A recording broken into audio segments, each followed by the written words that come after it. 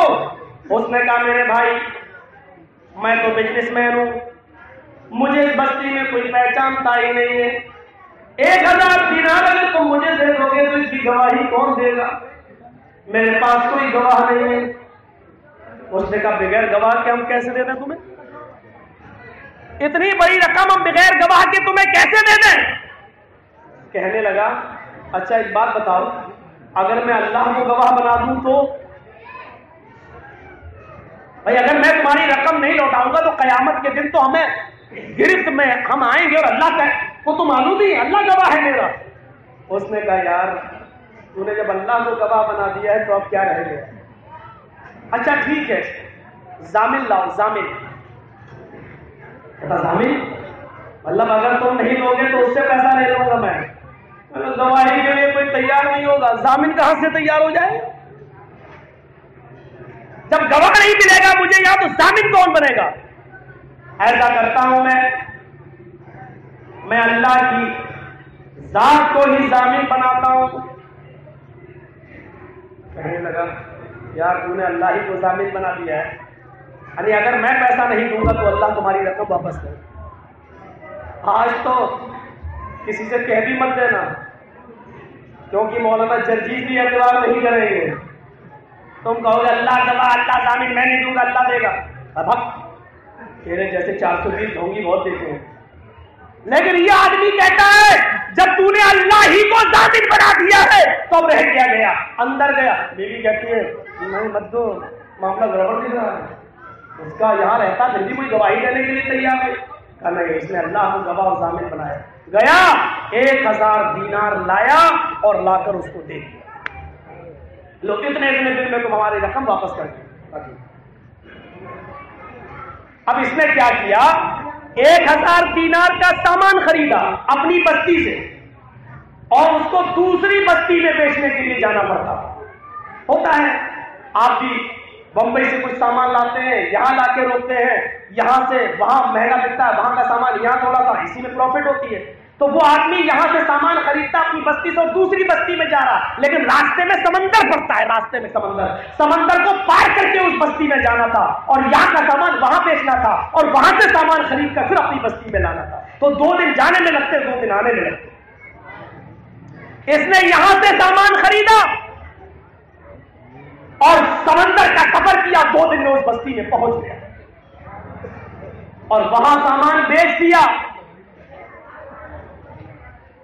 Costly سامان بکا، مہنگا سامان بکا. اس نے 1000 دینار الگ ایک رومال میں باندھ دیا، یہ میرے بھائی کا ہے، یہ مجھے وہاں جانے کے بعد واپس کرنا ہے. نیت دیکھیے، مجھے وہاں جا کر واپس کرنا ہے. بقیہ جو پروفٹ ہوئی تھی اس نے اس پروفٹ سے کچھ سامان خرید لیا، اس کو اپنی بستی میں بیچ دیں گے. اب یہ کشتی پکڑنے کے لیے واپس آ رہا ہے، وہاں سمندر کے کنارے بیٹھا ہے. ایک آدمی نے اس سے کہا بھائی تم کو بہت دیر سے بیٹھا ہوا دیکھ رہا ہوں، کیا بات ہے؟ کہا آج کشتی آنے والی تھی، اس کشتی میں مجھے بیٹھ کر فلاں جگہ جانا ہے. ارے کشتی تو جا چکی ہے، اب یہ 2 دن میں پہنچے گی، پھر 2 دن کے بعد آئے گی، پھر 2 دن جانے میں 1 ہفتہ آپ کا گیا. کیا بات کر رہے ہو؟ کشتی چلی گئی؟ ہاں آج اس کو پہلے سواری مل گئی، اس کی کشتی پہلے ہی بھر گئی اور وہ اپنے وقت سے پہلے ہی نکل گیا. اس نے اپنے سر پہ سر مارا، نظریں آسمان پہ ڈالی، اے اللہ میرا کیا ہوگا؟ ذرا غور کیجئے گا میرے بھائی اس مثال کی عمر. اے اللہ میرا کیا بنے گا؟ وہ آج بھی سمندر کے کنارے آئے گا میرا بھائی جس نے مجھے 1000 دینار قرض دیا تھا، اور وہ مجھے دیکھے گا کہ میں اس کشتی میں نہیں تو میرے اوپر سے اس کا بھروسہ اڑ جائے گا. جو میری چھاپ اس کے دل پہ بیٹھی تھی، بڑی لمبی لمبی میں نے باتیں کی تھی، وہ کیا سوچے گا میرے بارے میں؟ میرے پروردگار اب کیا ہوگا میرا؟ وہ آج میرا یہ کشتی جس دن پہنچے گی اس دن میرا انتظار کر رہا ہوگا سمندر کے کنارے. اس کے دماغ میں کوئی آئیڈیا ہے، کیا ہونا چاہیے؟ بخاری شریف کی حدیث کے الفاظ ہیں، اس کی نظر ایک لکڑی کے اوپر پڑتی ہے، اس نے اس لکڑی کو اٹھا لیا اور کسی نکیلی چیز سے اس لکڑی کو کھوکھلا کر دیا، اس لکڑی کو بیچ سے کھوکھلا کر دیا، اور اسی لکڑی کے اندر 1000 دینار بھر دیے۔ آپ 100 روپے نہیں بھر سکتے ہیں، 1000 دینار اس نے اس لکڑی کے اندر بھر دیے، اور اس نے ایک پرچی بھی لکھ کر اسی لکڑی کے اندر رکھ دی، اور چاروں طرف سے اس لکڑی کو پیک کر دیا، اور پیک کرنے کے بعد اس لکڑی کو وہ لے کر سمندر کے کنارے آتا ہے، پانی کی تیز لہریں دیکھ رہا ہے۔ یہاں الفاظ پر غور کیجئے، اس نے اس لکڑی کو پانی میں چھوڑنے سے پہلے ایسے پکڑے ہوئے، ایسے چھوڑنے سے پہلے آسمان پہ نظریں ڈالی۔ بخاری شریف کی حدیث کے الفاظ ہیں، اس نے اپنے رب کی طرف نظر ڈالی، آسمان پر نظریں ڈالی، اور لکڑی کو چھوڑنے سے پہلے کہا اللہم انک تعلم انی کنت تسلطت الف دینار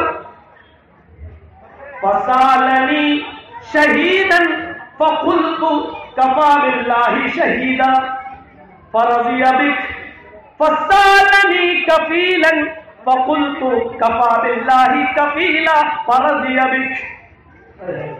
ان الفاظوں پر غور کرو، بخاری شریف کی روایت ہے، اس نے اس لکڑی کو چھوڑنے سے پہلے کہا اے اللہ تو اچھی طرح جانتا ہے، اے اللہ تو اچھی طرح جانتا ہے، اللہم انک تعلم، اے اللہ تو اچھی طریقے سے جانتا ہے، انی کنت تسلطت الف دینار، میرے اوپر 1000 دینار چڑھے ہوئے ہیں، میرے اوپر میرے بھائی کا 1000 دینار چڑھا ہوا ہے، انی کنت تسلطت الف دینار، 1000 دینار کا میں مقروض ہوں۔ اے میرے پروردگار تو اچھی طریقے سے جانتا ہے، جب میں نے اپنے بھائی سے 1000 دینار مانگا فسالنی شہیدا، تو اس نے مجھ سے گواہ مانگا تھا، اس نے مجھ سے گواہی مانگی تھی، فقلت کفی باللہ شہیدا، تو میں نے اس سے کہا تھا کہ اللہ کی گواہی کافی ہے، اللہ کی گواہی کافی ہے، فرضی بک، جب میں نے تجھے گواہ بنایا تو وہ تیری گواہی پر راضی ہو گیا تھا، فرضی بک، وہ اس سے راضی ہو گیا تھا، فسالنی کفیلا، اس نے مجھ سے ضامن مانگا، ضمانتی مانگا، اے اللہ جب اس نے مجھ سے ضامن مانگا فقلت کفی باللہ کفیلا، تو میں نے اس کو بولا کہ اللہ کی ضمانت کافی ہے، اللہ میرا ضامن ہے، فرضی بک، تو وہ تیری ضمانت پر بھی راضی ہو گیا۔ آج کشتی جا چکی ہے اور تو اچھی طریقے سے جانتا ہے میں نے جان بوجھ کر کشتی نہیں چھوڑی ہے، کوئی بہانہ نہیں تھا میرے پاس، اے اللہ میں آیا کشتی جا چکی ہے، میرا بھائی سمندر کے اس کنارے میرا انتظار کر رہا ہوگا، گواہ تو تھا، ضامن تو تھا، اور اس رقم کو میں تیرے سپرد کر رہا ہوں، اور تیرے سپرد کر کے میں سمندر کے اندر ڈال رہا ہوں، اے اللہ مجھے نہیں معلوم اس رقم کو میرے بھائی تک کیسے پہنچایا جائے گا، ضامن تو ہے، گواہ تو ہے، میری رقم کو اس آدمی تک، اس بھائی تک پہنچا دے۔ یہ کہتے ہوئے اس نے لکڑی کو سمندر کے حوالے کر دیا، چھوڑ دیا اس نے لکڑی کو۔ آج کے زمانے میں اگر وہ لکڑی اس وقت منزل مقصود پر پہنچ گئی نا، اگر آج کے زمانے میں پتا چل جائے کہ وہ کون سی لکڑی ہے تو وہ لکڑی بہت مبارک ہو جائے گی، اس لکڑی کی بھی پوجا شروع ہو جائے گی۔ میرے بھائیوں وہ لکڑی کو چھوڑ دیا۔ بخاری شریف کے حدیث کے الفاظ ہیں، پانی کی تیز لہریں اس لکڑی کو آگے بڑھانے لگی، وہ جانتا ہے مجھے جانا یہاں ہے، لیکن لکڑی یہاں جا رہی ہے، وہ جانتا ہے کہ میرا گھر یہاں ہے، کشتی اس راستے جاتی ہے، لیکن سمندر کی لہریں اس لکڑی کو کبھی ادھر کبھی ادھر لے کے جا رہی ہے، لیکن وہ آدمی مایوس نہیں ہے، اس نے صاف طور پر کہہ دیا اے اللہ گواہ تو ہے، ضامن تو ہے، دیکھ رہا ہے سمندر کی تیز لہریں لکڑی کو کہاں لے جا رہی ہے، وہ جانتا ہے یہ مخالف سے جا رہی ہے، لیکن وہ اس وقت تک دیکھتا رہا جب تک وہ لکڑی اس کی آنکھوں کے سامنے رہی۔ جب اوجھل ہو گئی تو چلا آیا اور دوسری بار کشتی کا انتظار کرنے لگا۔ اس نے محنت کی اور 1000 دینار اور کمایا اسی بستی میں، اس نے پھر الگ رکھ لیا۔ اب کشتی آئے گی تو میں پھر کشتی میں بیٹھ کر پہلے اپنے بھائی کو 1000 دینار دوں گا اور یہ کہوں گا بھائی یہ مجبوری ہو گئی تھی، اور اپنی پریشانی بتاؤں گا، شاید میرا بھائی میری پریشانی مان لے۔ ادھر وہ کشتی پہنچ گئی۔ 2 دن کے بعد وہ آدمی بھی آیا، ایک ایک کر کے ساری سواری اتری، لیکن یہ نہیں اترا۔ تھوڑی سی پیشانی پہ شکن آئی، لیکن نظریں اس آدمی کی جس نے قرض دیا تھا آسمان کی طرف گئی۔ اے اللہ مجھے کوئی غم نہیں ہے، میرے بھائی نے قرض لیا تھا، میں نے گواہ مانگا تھا تو اس نے تجھے گواہ بنایا، میں نے ضامن مانگا تو اس نے تجھے ضامن بنایا، مجھے کوئی پرواہ نہیں وہ آیا کہ نہیں آیا، تو جانتا ہے تیری گواہی ہے، تیری ضمانت ہے، اے میرے پروردگار مجھے کوئی تکلیف نہیں۔ آنسو ضرور تھے اس کی آنکھوں میں، لیکن تھوڑا سا۔ اب وہ گھر آنا چاہتا ہے، اس نے دیکھا کہ لکڑی تیرتی ہوئی آ رہی ہے۔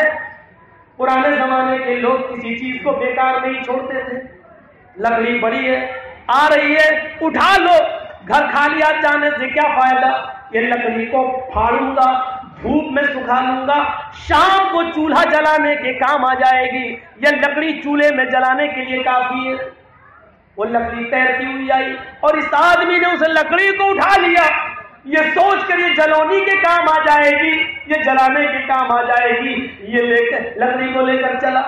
دروازہ کھٹکھڑایا، اندر گھسا، السلام علیکم، بیوی نے کہا وعلیکم السلام، کیا ہوا؟ صاحب وہ نہیں آیا، وہ گئے تھے 1000 دینار لینے، لے کے آ گئے لکڑی۔ اچھا بیویوں کی جملے بڑے خطرناک ہوتے ہیں، طنز بہت خطرناک ہوتا ہے، اور آدمی سب سے زیادہ بیچارہ اپنے گھر سے پریشان ہوتا ہے۔ 50 آدمی گالی دیتے تو کوئی فرق نہیں، بیوی نے ایک طنز مار دیا تو ایسا لگتا ہے جیسے بلڈوزر چلا دیا ہو۔ اور حقیقت ہے، نہیں میرا ذاتی معاملہ نہیں ہے، یہ سب کا گھر گھر کا معاملہ ہے۔ تو اس نے کہا گئے تھے 1000 دینار لینے، لے آئے لکڑی، میں منع کر رہی تھی، دیکھو بیوی چلے پہ نمک مت چھڑکو۔ ارے میرا کیا گیا، اس نے اللہ کو گواہ بنایا تھا، اللہ کو ضامن بنایا تھا۔ شوہر نے طنز مارتے ہوئے بیوی نے کہا مل گیا، بیوی نے طنز مارتے ہوئے ہاں اب اللہ آئے گا آسمان سے دینے کے لیے، لو لو 1000 ہماری ضمانت تھی، لو جاؤ، اچھا تم جاؤ کلہاڑی لے کے آؤ، چلو کیوں کیا کرو گے، لکڑی پھاڑیں گے، دھوپ میں سکھائیں گے، شام کو جلے گی، اور کیا۔ ہمارے زمانے کی عورتیں ہوتی تو کہتی دل کو بہلانے کو یہ خیال اچھا ہے غالب، گئی کلہاڑی لے کے آئی، کہنے لگی لیجیے حضرت پوری کر لیجیے، اب ٹائم تو پاس کرنا ہی ہے، شام تک لیجیے کلہاڑی۔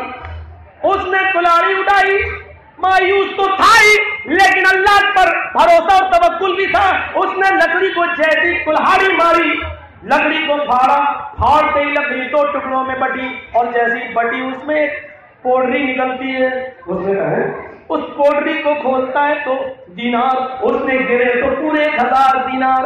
اس نے پرچی پڑھی، لکھا تھا میرے بھائی میں اپنے وقت کے مطابق پہنچا تھا لیکن کشتی وقت سے پہلے ہی جا چکی تھی، میں نے 1000 دینار اللہ کے بھروسے پر میں اس لکڑی کے حوالے کر رہا ہوں، میں نے اللہ کو ضامن اور اللہ کو گواہ بنایا تھا، اور انشاءاللہ مجھے امید ہے کہ یہ رقم تم تک ضرور پہنچے گی، اللہ تم تک ضرور پہنچائے گا۔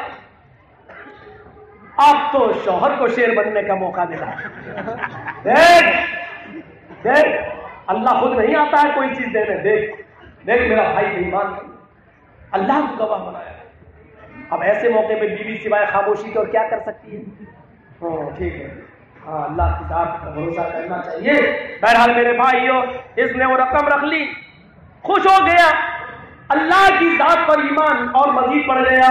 1 ہفتے کے بعد یہ آدمی بھی پیچھے سے آ گیا اور اس کو یہ نہیں بتاتا تھا کہ میں نے لکڑی میں دے، اس نے 1000 دینار پھر دیا، لیجیے میرے بھائی کشتی نہیں آ سکی، وہ جا چکی تھی، وقت سے پہلے نکل گئی، اس لیے میں نہیں آ سکا، ایک ہفتہ لیٹ ہو گیا، یہ 1000 دینار میں تمہارا اب لے کر آیا ہوں۔ اس نے کہا میرے بھائی تم نے لکڑی کے اندر جو رقم جو دینار رکھ کر بھیجے تھے وہ مل گئے ہیں، اب آپ یہ رقم اپنے پاس رکھیے۔ آج کے زمانے کا آدمی ہوتا تو کیا کہتا، ارے اس کو کیا معلوم لکڑی ملی کہ لا، یہ بھی لا، یہ بھی لا، یہ بھی لا۔ میرے بھائیوں ذرا تصور تو کریں ہم اور آپ، دینے والے کی نیت اچھی ہوتی تھی، لینے والے کی نیت بھی اچھی ہوتی تھی، لینے والا اپنی مجبوری دور کر کے دینے کی نیت رکھتا تھا، اور دینے والا اپنے بھائی کی مدد کرنے کے لیے دیتا تھا، مدد پوری ہوتے ہی وہ بیچارہ بغیر مطالبہ کیے اس کو مل جاتا تھا۔ جب ہماری نیتیں اچھی تھی، آپ کو معلوم ہے یہ حضرت مبارک کا واقعہ آپ نے سنا ہے، ایک باغ میں جو کام کیا کرتے تھے، باغ میں باغیچے میں مالک نے رکھ لیا تھا، 4 سال تک اس باغ میں کام کرتے رہے، 4 سال تک۔ ایک بار اس باغ کے مالک کا مہمان آئے 2-4، اس نے باغ کے اندر گھس کر مالک غلام سے کہا اپنے نوکر سے، اے مبارک میٹھے میٹھے آم توڑ کر لاؤ، ہمارے مہمان آئے ہوئے ہیں۔ اب مبارک کیا جانے کہ کون سا آم میٹھا ہے کون سا کھٹا، یہ 2-4 پیڑوں کے آم توڑے اور لا کر رکھ دیے، یہ لیجیے۔ اب کھایا کچھ کچا کچھ میٹھا کچھ کھٹا، ڈانٹا اس مالک نے اپنے غلام ملازم کو، اے مبارک شرم نہیں آتی تمہیں، 4 سال سے اس باغ میں کام کر رہے ہو اور تمہیں کھٹے میٹھے کی تمیز نہیں ہے، تمہیں اب تک یہ پتہ نہیں چل سکا کہ آم کون سا کھٹا ہے کون سا میٹھا ہے، میں نے تم سے میٹھے میٹھے آم لانے کو کہا تھا۔ اب مبارک کا جواب سنیے، میرے آقا میرے مالک مجھے کیا معلوم کہ کون سا کھٹا ہے آم کون سا میٹھا، آپ نے اس باغ کی دیکھ ریکھ کرنے کے لیے مجھے رکھا ہے، باغ کا پھل کھانے کی اجازت نہیں دی تھی، میں نے 4 سال سے آپ کے باغ کی صرف دیکھ ریکھ کی ہے، رب کعبہ کی قسم 4 سال سے آج تک میں نے آپ کے باغ کا ایک بھی آم نہیں چکھا ہے، جو آم پیڑ سے ہوا سے گر کے ٹوٹ گیا میں نے اس کو بھی آپ کی امانت سمجھ کے آپ کے گھر پہنچا دیا، میں نے آپ کے باغ کا کوئی پھل کھایا ہی نہیں ہے۔ مالک کہتا ہے مبارک کیا کہہ رہے ہو تم، کیا تم نے آج تک باغ کا پھل نہیں کھایا؟ نہیں۔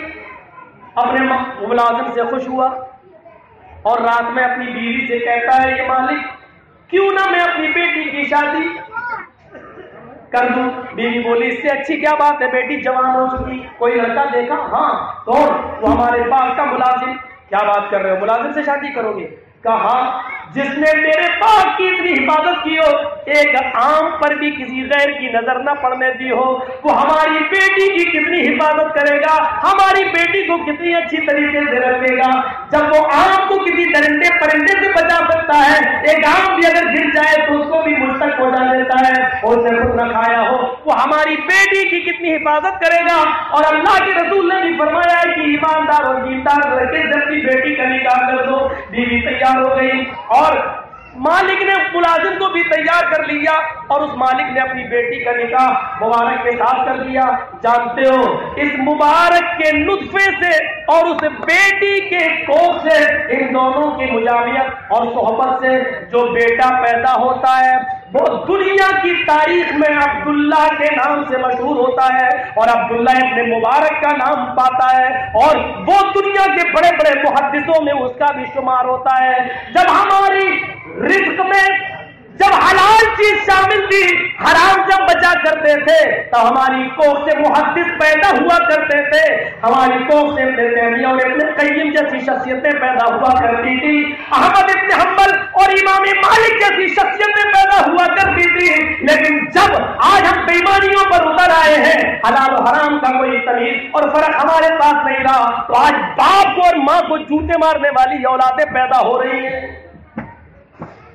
امانت نہیں رہی آج ہمارے پاس، امانت۔ ذرا تصور کریے 1000 دینار کو بھیج دیا، توکل تھا، اے اللہ اس نے تجھے گواہ بنایا، تجھے ضامن بنایا۔ ابن رجب حنبلی رحمت اللہ علیہ نے یہ کتاب ہے بڑی مشہور، طبقات حنابلہ، مایا ناز کتاب ہے۔ میرے بھائیوں اس کتاب کے اندر جو ایک واقعہ ہے اس واقعے کو آپ دیکھیں تو آنکھیں کھل جائیں گی۔ اللہ تعالیٰ کس طریقے سے راستے ہموار کرتے دیکھتا ہے مکے کی ایک گلیوں میں ایک نوجوان پریشان گھوم رہا ہے. نام ہے ابو بکر محمد ابن عبد الباقی. نام ہے ابو بکر محمد ابن عبد الباقی. غور کرو، وہ روزی روٹی کی تلاش میں اور جب میں لاسٹ میں کوئی واقعہ سناتا ہوں تو میرے بھائی اتنا یاد رکھنا کہ اس واقعے کے اندر ضرور کوئی عبرت ہوتی ہے تاکہ اس کا اثر دیر تک ہمارے ذہنوں پر رہے. بڑا دلچسپ واقعہ ہے. اس واقعے کو سنیے گا. ابن رجب حنبلی نے طبقات حنابلہ میں لکھا کہ ابو بکر محمد ابن عبد الباقی مکے کی گلیوں میں 2-3 دن سے بھوکا پیاسا کاروبار بزنس یا کسی کام دھندے کی تلاش میں پھر رہا تھا، لیکن اس کو کوئی کام نہیں مل رہا تھا. وہ مسجد میں نماز پڑھتا، چہرہ بنا ہوا تھا، کسی کے سامنے ہاتھ نہیں پھیلاتا، لیکن یہ سوچ رہا تھا شاید کسی کی نظر میرے چہرے پر پڑے اور کوئی مجھے کھانا کھلا دے، لیکن کوئی اس کو کھانے کے لیے بھی نہیں پوچھ رہا تھا. کوئی کیا جانے کہ پریشان ہو گیا، لیکن یہ کہہ بھی نہیں رہا ہے. 3 دن بھوکے پیاسے ہو گئے، نماز ایک ٹائم کی بھی نہیں چھوڑ رہا ہے. یہ بیچارہ پھر چوتھے دن کام کی تلاش میں نکلا، لیکن کام تو نہیں ملا. راستے میں گلی میں پڑی ہوئی ایک تھیلی ملتی ہے، ریشم کی تھیلی. اس نے اٹھائی، وہ ریشم کی تھیلی ریشم کے دھاگے سے بندھی ہوئی تھی. اس نے ریشم کا وہ دھاگا کھولا تو دیکھا اس کے اندر ہاتھ ڈال کر ایک موتیوں کا ہار، بڑا بیش قیمت ہار، بہت ہی قیمتی ہار. اس نے اس ہار کو دیکھا، سمجھ گیا یہ تو بہت قیمتی ہار ہے. اگر اس ہار کو میں بازار میں بیچ دوں تو میری پشتیں اور میری نسلیں بھی گھر بیٹھے کھائیں گی. اتنا مہنگا ہار میرے چشم تصور میں بھی نہیں دیکھا تھا. اس کو وہ ہار ملا، اس نے جلدی سے اس ہار کو باندھا اسی ریشم کے دھاگے سے اور لے کر چلا آیا. اس نے اپنے گھر کے اندر اپنی الماری میں اس ریشم کی تھیلی کو پیک کر دیا. آج نہیں تو کل بیچ ہی دوں گا، اب تو بھوک بھی مٹ گئی، اتنی قیمتی چیز مل گئی. کبھی کبھی خوشی میں بھی بھوک مٹ جاتی ہے نا جب زیادہ ہو. اتنا قیمتی ہاتھ. اب وہ نماز پڑھنے کے لیے نکلا، ظہر کی اذان ہو چکی تھی، نماز پڑھنے کے لیے نکلا، لیکن یہی ذہن میں اللہ تو نے مجھے کتنی بڑی نعمتیں دی ہیں، اب ہمارے دن پھر جائیں گے. لیکن یہاں الٹا ہوتا ہے. جیسی نماز پڑھتا ہے سلام پھیرتا ہے، امام محترم نے سلام پھیرا، السلام علیکم ورحمۃ اللہ، السلام علیکم ورحمۃ اللہ. ادھر ایک بزرگ نماز کے بعد مصلی پر کھڑے ہو جاتے ہیں، نماز کے بعد کھڑے ہو جاتے ہیں اور 500 درہم نکالتے ہیں اور 500 درہم نکال کر کہتے ہیں یہ 500 درہم میں اس آدمی کو انعام میں دوں گا جو میری ریشم کی تھیلی واپس کر دے گا، جو میری تھیلی گر گئی بازار میں، جو میری تھیلی واپس کر دے گا. اس نے یا اللہ ایک چیز تو نے دی بھی تھی، وہ بھی اس کا مالک بھی چلا، یہ 500 درہم میں اسی کو دوں گا. اس نے کہا ادھر آؤ، چلو میرے گھر چلو. گھر پہ بٹھایا اس بزرگ کو اور پوچھا کہ اچھا تھیلی کس رنگ کی؟ اس رنگ کی. تھیلی کس دھاگے سے بندھی تھی؟ اس دھاگے سے بندھی تھی. اس میں کیا تھا؟ موتیوں کا ہار تھا. کتنے موتی تھے؟ اس نے تعداد بتائی، بالکل ہو بہو پہچان. اب تو کوئی راستہ ہی نہیں تھا کہ یہ واپس نہ کرے. یہ بیچارہ جاتا ہے اور الماری کھولتا ہے اور اپنی ریشم کی تھیلی کو نکال کر اس بزرگ کو دے دیتا ہے. یہ کہا یہی میری تھیلی ہے، بیٹا تم بہت ایماندار آدمی، لاؤ. اس نے تھیلی واپس کر دی اور اس بزرگ نے لے لیا اور وعدے کے مطابق 500 درہم اس آدمی کو دیے. اے نوجوان یہ 500 درہم لو. اس نے کہا کس بات کے؟ کہا آپ نے میری تھیلی واپس کی. کہا آپ کی تھی، آپ کو واپس کر دی. یہ 500 درہم پر میرا کیا حق ہے؟ کیا حق ہے؟ نہیں میں انعام میں دے رہا ہوں. کیسا انعام؟ آپ یہ انعام مجھے صرف اس لیے دے رہے ہیں کیونکہ میں نے آپ کی، ارے یہ تو اللہ نے میرے لیے آسان کر دیا ہے کیونکہ اس کا لوٹانا میرے اوپر ضروری تھا اور اللہ نے میرے گھر اس ہار کے مالک کو بھیج دیا. جب میں نے کوئی محنت ہی نہیں کی تو میں 500 درہم کیوں لوں؟ اس بزرگ نے بہت اصرار کیا، کہا تم بھوکے ہو پیاسے ہو، 500 درہم سے تمہیں بہت فائدہ مل جائے گا. اس نے کہا نہیں اللہ دیکھ رہا ہے میں اس نتیجے پہ نہیں پہنچ پا رہا ہوں کہ یہ رقم میرے لیے جائز ہے یا ناجائز. جب میں نے محنت ہی نہیں کی تو کیوں لوں؟ یہ حالات تھا، میں نے آپ کو واپس کر دیا تو 500 درہم میرا حق نہیں بنتا ہے. بزرگ نے بہت دیا لیکن اس نے لینے سے انکار کر دیا اور وہ بزرگ بیچارہ دیتا ہی رہ گیا لیکن نہیں لیا. مایوس ہو گیا بزرگ اور واپس 500 درہم بھی لے کر چلا آیا. 4 سال تک یہ نوجوان اسی مکے میں رہتا ہے. کبھی کام مل گیا کما لیا، کبھی نہیں ملا بھوکا پیاسا رہا، کبھی کسی نے کھلا دیا پلا دیا. 4 سال کے بعد اس کو سفر پیش آیا اور سمندر کا سفر کرنا تھا، اس کو دوسرے شہر میں جانا تھا. یہ کشتی میں پانی کے جہاز میں بیٹھ گیا. 4-5 دن کا راستہ تھا.